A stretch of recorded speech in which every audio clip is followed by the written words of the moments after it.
Hello everybody, this is your boy El Scorpio coming at you from This and That Presents. Today I'm going to bring you a review, a very biased review of one of my all-time favorite racing games on the Sega Saturn called Speedway. It wasn't,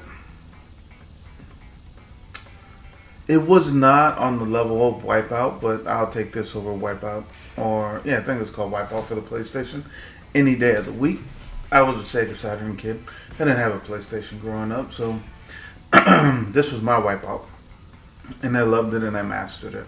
Could do pretty much all 10 tracks. Well, 11.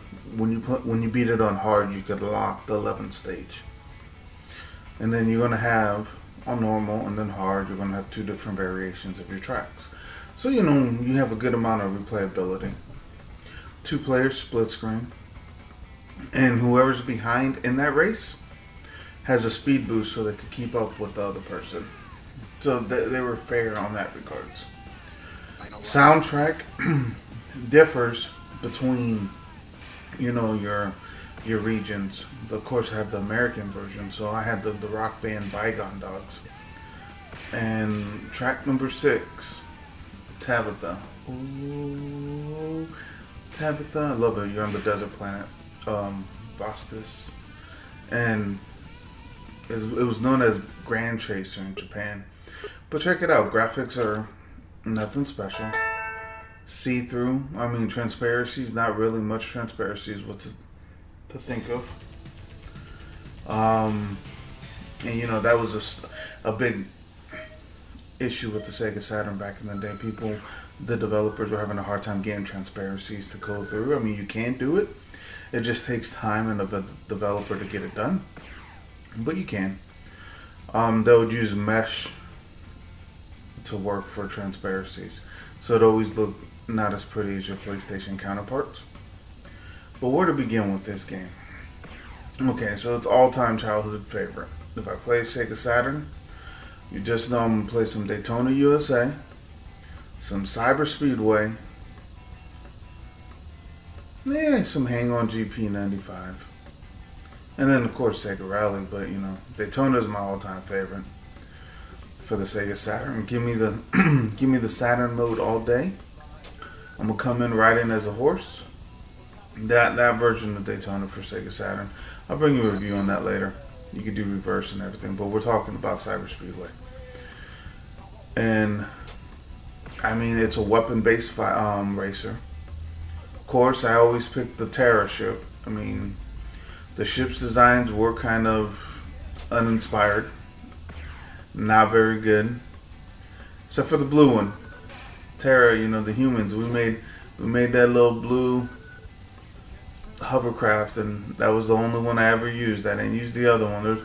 There's a red one. I forgot what alien species uses that one. That doesn't look too bad. But for the most part, the other ones are meh. Not very pretty. At all. But this game came out back in 1995. It was one of the early Saturn launch. I don't know if it was a launch game for the Sega Saturn. But it came out that year when it dropped. And the Saturn, they dropped it early May. Right after E3 they dropped it. So you had Daytona. No, I don't even think Daytona. But this game came out same year. And it got annihilated by Wipeout. But no, this is it for me. Everything about this game screams average. Difficulty, average. Graphics, average for the time. Nothing special. Soundtrack, amazing. I love the soundtrack. Gameplay though, it actually played really, really good. I'm a little rusty. Plus, I'm playing it on through an HDMI, so there's a little bit of lag on it, and it just took me a little bit to get used to the delay. But other than that, gameplay was great.